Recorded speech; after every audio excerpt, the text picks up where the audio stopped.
Catwings by Ursula K. Lewin. Illustrations by S.D. Schindler. Are you guys familiar with Catwings? This is a small chapter book. Mrs. Jane Tabby could not explain why all four of her children had wings. I suppose their father was a fly-by-night, a neighbor said, and laughed unpleasantly, sneaking round the dumpster.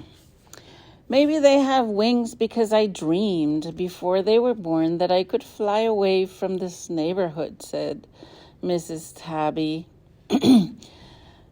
Thelma, your face is dirty. Wash it. Roger, stop hitting James. Harriet, when you purr, you should close your eyes part way and knead me with your front paws.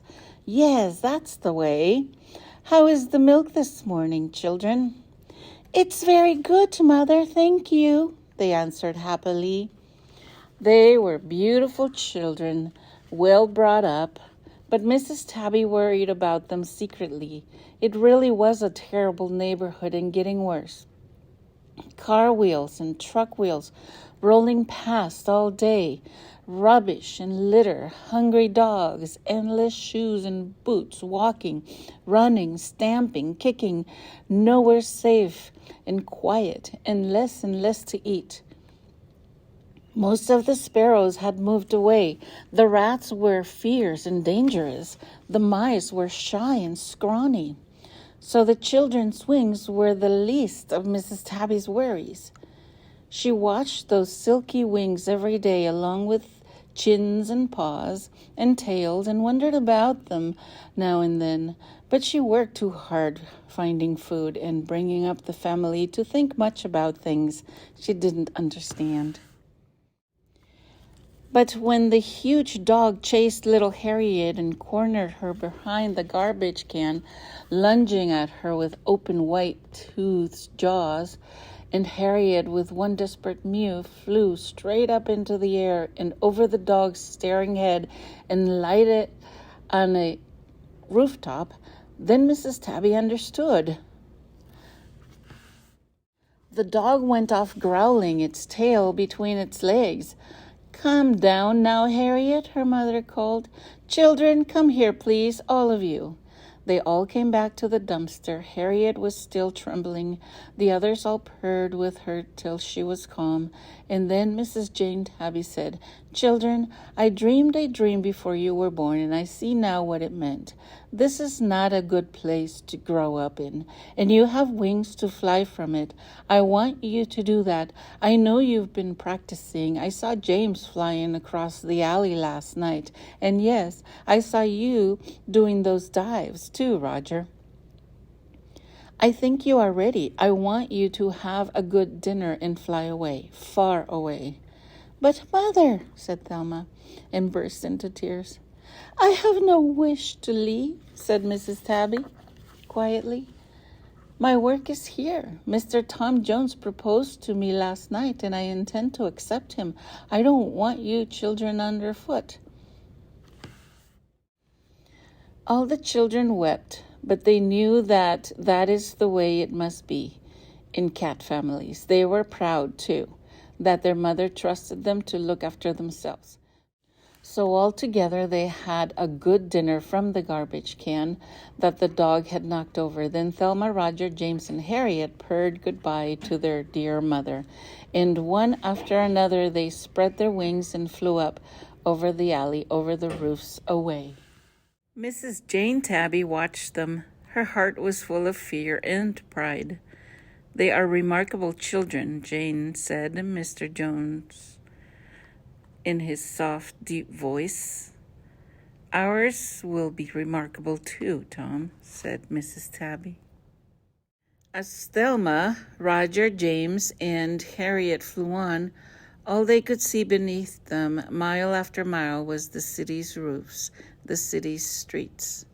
A pigeon came swooping up to join them. It flew along with them, peering at them uneasily from its little round red eye. What kind of birds are you, anyways? It finally asked. Passenger pigeons, James said promptly. Harriet mewed with laughter. The pigeon jumped in midair, stared at her, and then turned and swooped away from them in a great quick curve. I wish I could fly like that, said Roger. Pigeons are really dumb, James muttered. But my wings ache already, Roger said, and Thelma said, so do mine. Let's land somewhere and rest. Little Harriet was already heading down towards the church steeple. They clung to the carvings on the church roof and got a drink of water from the roof gutters. Sitting in the catbird seat sang Harriet, perched on a pinnacle. It looks different over there, said Thelma, pointing her nose to the west. It looks softer. They all gazed earnestly westward, but cats don't see the distance clearly. Well, if it's different, let's try it, said James, and they set off again. They could not fly with untiring ease like the pigeons. Mrs. Tabby had always seen to it that they ate well, and so they were quite plump, and had to beat their wings hard to keep their weight aloft. They learned how to glide, not beating their wings, letting the wind bear them up. But Harriet found gliding difficult and wobbled badly. After another hour or so, they landed on the roof of a huge factory, even though the air there smelled terrible, and there they slept for a while in a weary, furry heap. Then, towards nightfall, very hungry, for nothing gives an appetite like flying, they woke and flew on. The sun set, the city lights came on, long strings and chains of lights below them, stretching out towards darkness. Towards darkness they flew, and at last, when around them and under them everything was dark except for one light twinkling over the hill, they descended slowly from the air and landed on the ground. A soft ground, a strange ground. The only ground they knew was pavement, asphalt, cement. This was all new to them. Dirt, earth, dead leaves, grass, twigs, mushrooms, worms. It all smelled extremely interesting. A little creek ran nearby. They heard the song of it and went to drink, for they were very thirsty. After drinking, Roger stayed crouching on the bank, his nose almost in the water, his eyes gazing. "What's that in the water?" he whispered. The others came and gazed. They could just make out something moving in the water in the starlight, a silvery flicker, a gleam. Roger's paw shot out. "I think it's dinner," he said. After dinner, they curled up together again under a bush and fell asleep. But first Thelma, then Roger, then James, and then small Harriet would lift their head, open an eye, listen a moment on guard. They knew they had come to a much better place than the alley, but they also knew that every place is dangerous, whether you are a fish or a cat or even a cat with wings. "It's absolutely unfair," the thrush cried. "Unjust," the finch agreed. "Intolerable," yelled the blue jay. "I don't see why," a mouse said. "You've always had wings. Now they do. What's unfair about that?" The fish in the creek said nothing. Fish never do. Few people know what fish think about injustice or anything else. "I was bringing a twig to the nest just this morning, and a cat flew down. A cat flew down from the top of the home oak and grinned at me in midair," the thrush said. And all the other songbirds cried, "Shocking, unheard of, not allowed." "You could try tunnels," said the mouse, and trotted off. The birds had to learn to get along with the flying tabbies. Most of the birds, in fact, were more frightened and outraged than really endangered, since they were far better flyers than Roger, Thelma, Harriet, and James. The birds never got their wings tangled up in pine branches. The birds never got their wings tangled up in pine branches and never absent-mindedly bumped into tree trunks. And when pursed, they could escape by speeding up or taking evasive action. But they were alarmed, and with good cause, about their fledglings. Many birds had eggs in the nest now. When the babies hatched, how could they be kept safe from a cat who could fly and perch on the slenderest branch among the thickest leaves? It took a while for the owl to understand this. Owl is not a quick thinker. She is a long thinker. It was late in spring one evening when she was gazing fondly at her two new owlets that she saw James flitting by, chasing bats, and they slowly thought, "This will not do." And softly Owl spread her great gray wings and silently flew after James, her talons opening. The flying tabbies had made their nest in a hole halfway up a big elm above fox and coyote level and too small for raccoons to get into. Thelma and Harriet were washing each other's necks and talking over the day's adventures when they heard a pitiful crying at the foot of the tree. "James!" cried Harriet.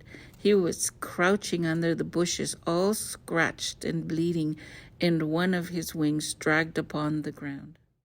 It was the owl, he said, when his sisters had helped him climb painfully up the tree trunk to their home hole. "I just escaped. She caught me, but I scratched her and she let go for a moment." And just then Roger came scrambling into the nest with his eyes round and black and full of fear. "She's after me," he cried. "The owl!" "Now we know how the little birds feel," said Thelma grimly. "What will James do?"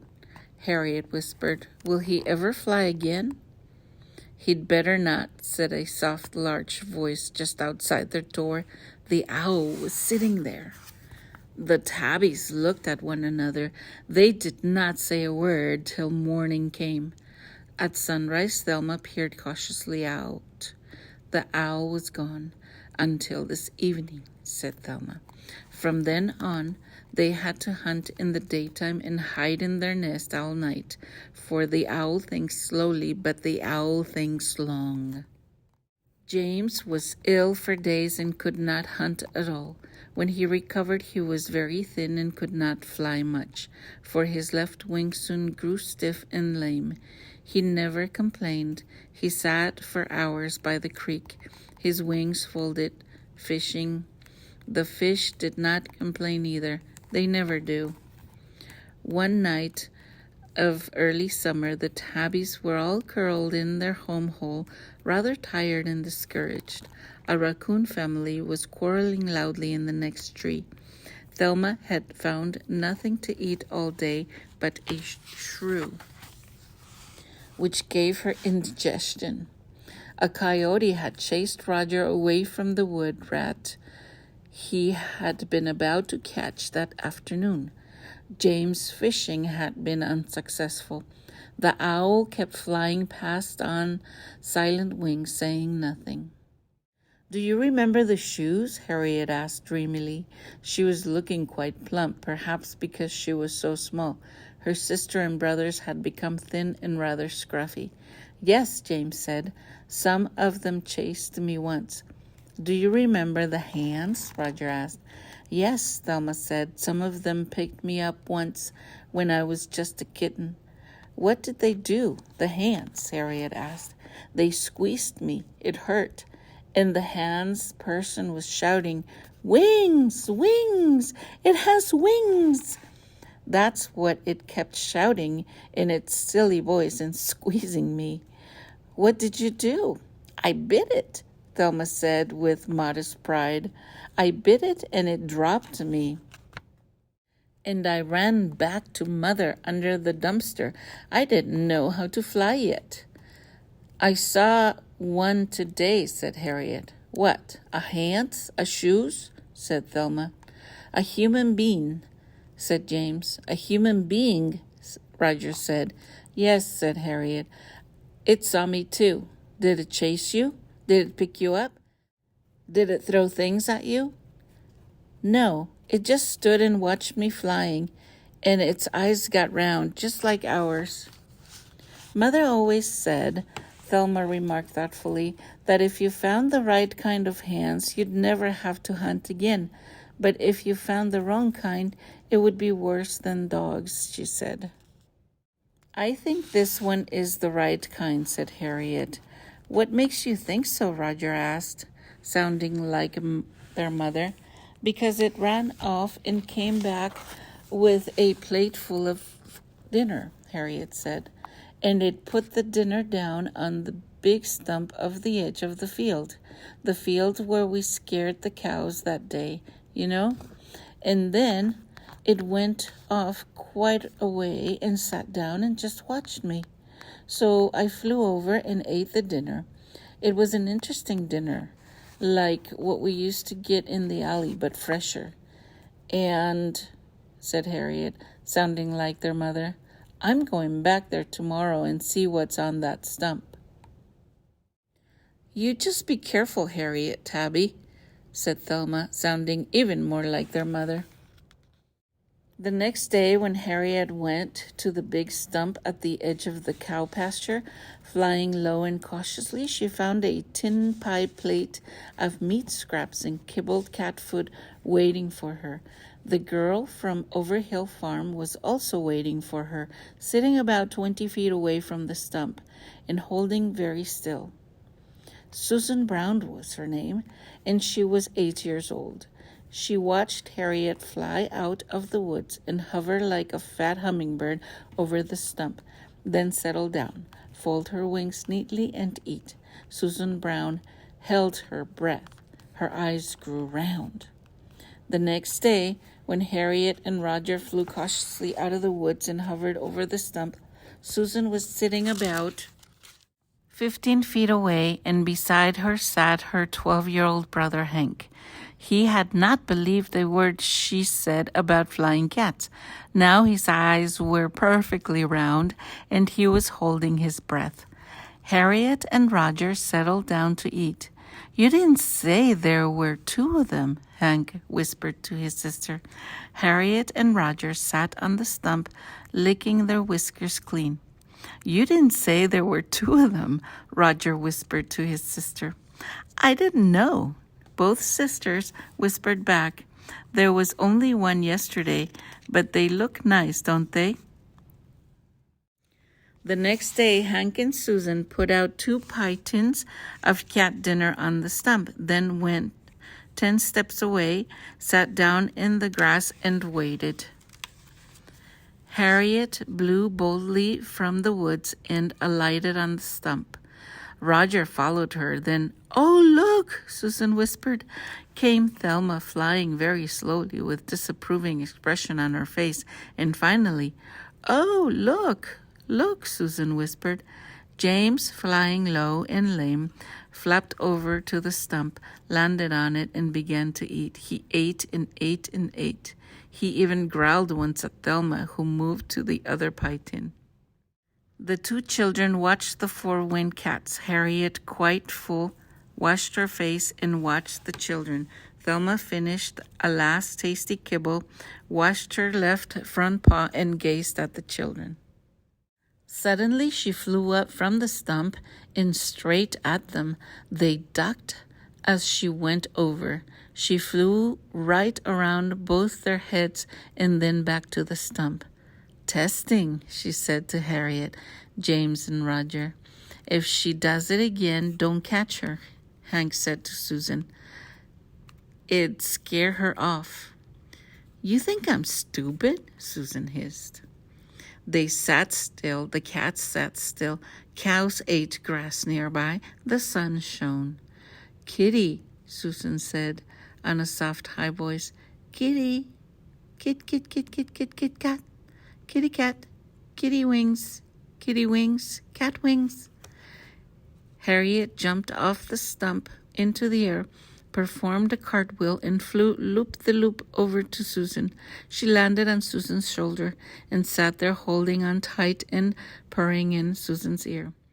I will never, never, never, ever catch you or cage you or do anything to you you don't want me to do, Susan said to Harriet. I promise. Hank, you promise too.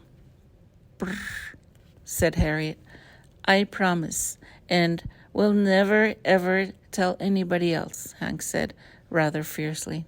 Ever, because you know how people are. If people saw them, I promise, Susan said. She and Hank shook hands, promising. Roger flew gracefully over and landed on Hank's shoulder.